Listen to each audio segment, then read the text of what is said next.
नमस्कार, आप देख रहे हैं खबर 100। में हूं आपके साथ राहुल मौर्य। आइए रुख करते हैं इस वक्त की बड़ी खबरों पर, लेकिन उससे पहले एक नजर हेडलाइंस की ओर।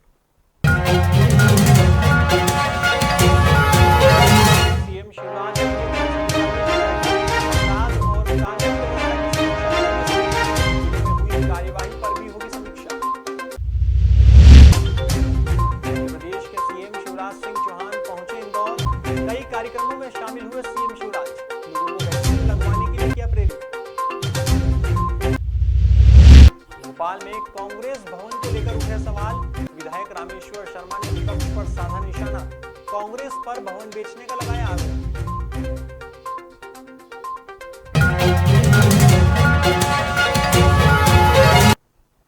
स्वतंत्रता दिवस के मौके पर कांग्रेस नेत्री नूरी खान ने अगस्त क्रांति यात्रा की शुरुआत की थी। अब उसी अगस्त क्रांति यात्रा का समापन भोपाल में हुआ है। समापन के अवसर पर पूर्व मुख्यमंत्री कमलनाथ ने मंच से संबोधित करते हुए कहा कि हमारे देश में अलग अलग रीति रिवाज हैं और ऐसा देश विश्व में कहीं नहीं है। उन्होंने कहा कि हम एक झंडे के नीचे खड़े हैं, यह हमारी संस्कृति है, लेकिन उस संस्कृति को भाजपा सरकार खत्म करने का कार्य कर रही है। कमलनाथ की माने तो प्रदेश के मुखिया शिवराज सिंह चौहान और देश के मुखिया नरेंद्र मोदी सिर्फ रोजगार देने की बात कहने तक ही सीमित है, जबकि जमीनी हकीकत कुछ और ही है। वहीं दूसरी तरफ कांग्रेस नेत्री नूरी खान ने कहा कि भारत की संस्कृति को बचाने के लिए उन्होंने जो लड़ाई शुरू की है वह लगातार इसी तरह जारी रहेगी।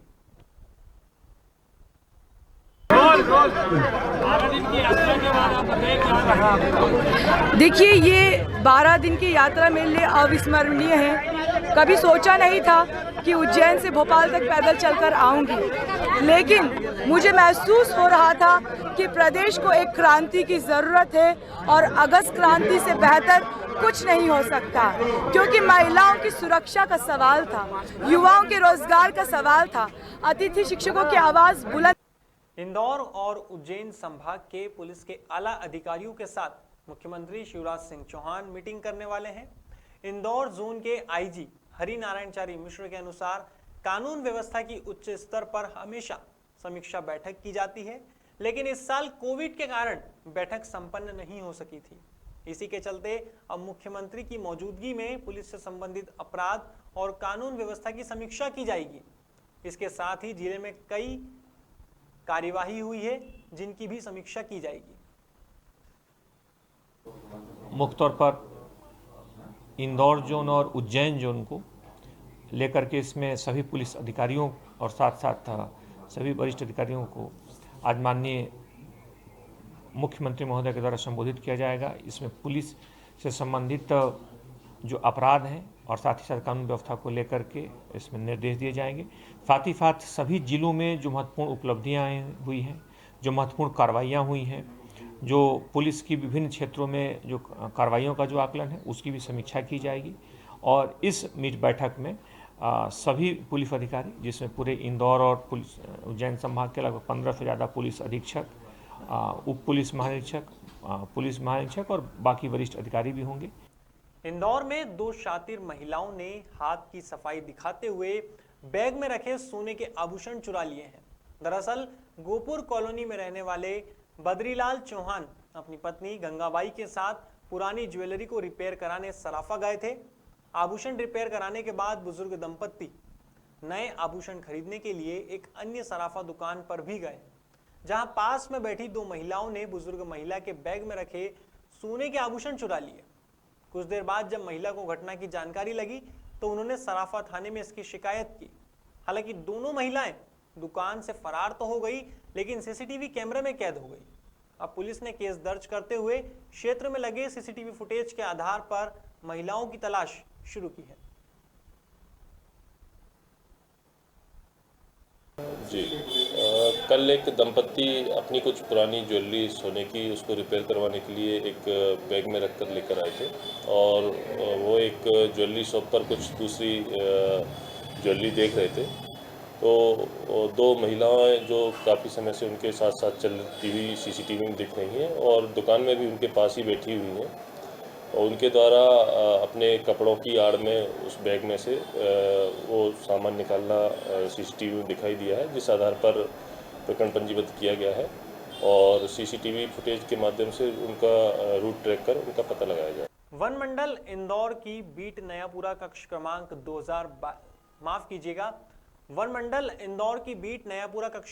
222 में साल 2020 में एक तेंदुआ घायल अवस्था में मिला था। वहीं जब सीटी स्कैन रिपोर्ट आई थी तो पता चला था कि तेंदुए के सिर में 46 छर्रे हैं, जिससे साबित हुआ था कि तेंदुए का शिकार करने का प्रयास किया गया था। वहीं टाइगर स्ट्राइक फोर्स ने कार्यवाही करते हुए खुड़ेल के रहने वाले 4 आरोपियों को भी गिरफ्तार किया था, साथ ही 2 बंदूकें जब्त की थी।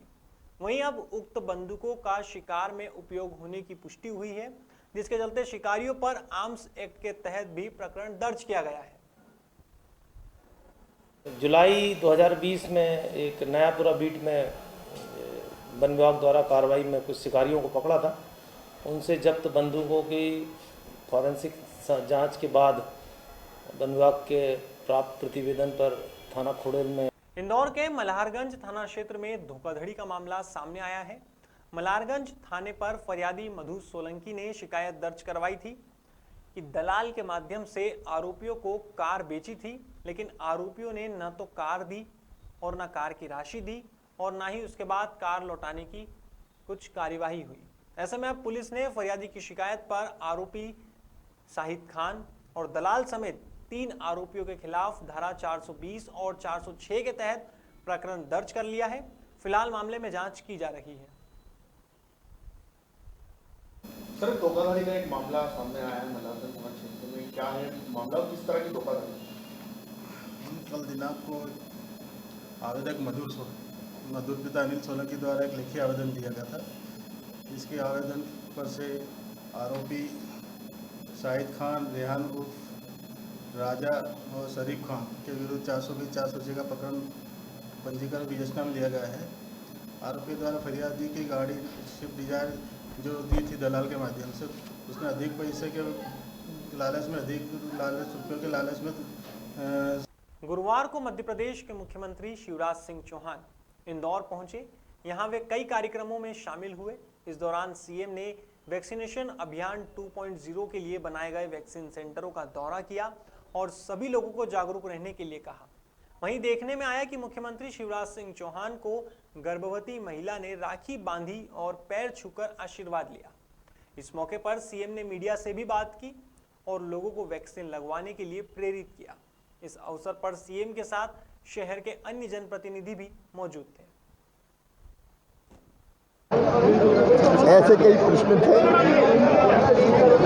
1 महीना पहले ये तय हुआ कि गर्भवती बहनों को भी वैक्सीन लगाई जा सकती है। इंदौर ने यह अभिनव प्रयास किया। प्रशासन के साथ साथ मालिनी जी ने उसका नेतृत्व संभाला और मुझे कहते हुए संतोष है कि गर्भवती बहनें भी पूरे कॉन्फिडेंस के साथ अब वैक्सीन लगवा रही है। इससे कोविड से उनका बचाव हो सकेगा। सुरक्षा चक्र भोपाल के रोशनपुरा में मौजूद कांग्रेस भवन को लेकर बीजेपी विधायक रामेश्वर शर्मा लगातार सवाल खड़े करते आए हैं। रामेश्वर शर्मा का कहना है कि राहुल गांधी और कमलनाथ की सांठगांठ के तहत जो जमीन कांग्रेस भवन को आवंटित की गई थी उसको बेच दिया गया है और उसमें बड़े बड़े शोरूम खोल दिए गए हैं। शर्मा की माने तो कांग्रेस के लोगों को स्पष्ट करना चाहिए कि बेचा है या फिर किराए पर दिया है। वहीं कांग्रेसियों के पीएम मोदी पर देश की संपत्तियों के बेचने के आरोप का भी शर्मा ने खंडन किया है। शर्मा का कहना है कि प्रधानमंत्री मोदी ने कोई संपत्ति बेची नहीं है, एक निश्चित समय सीमा के लिए किराए पर दी है और मुनाफे में दी है।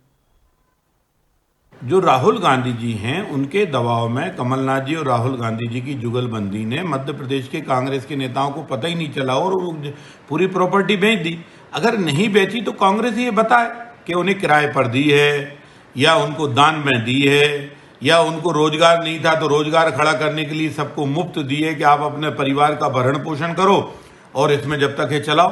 तो ये बात क्लियर करें ना। अब राहुल क्लियर नहीं कर रहे, उठा के रहे रामेश्वर शर्मा को पागल हो गए, उनको पागल खाने भेज दो।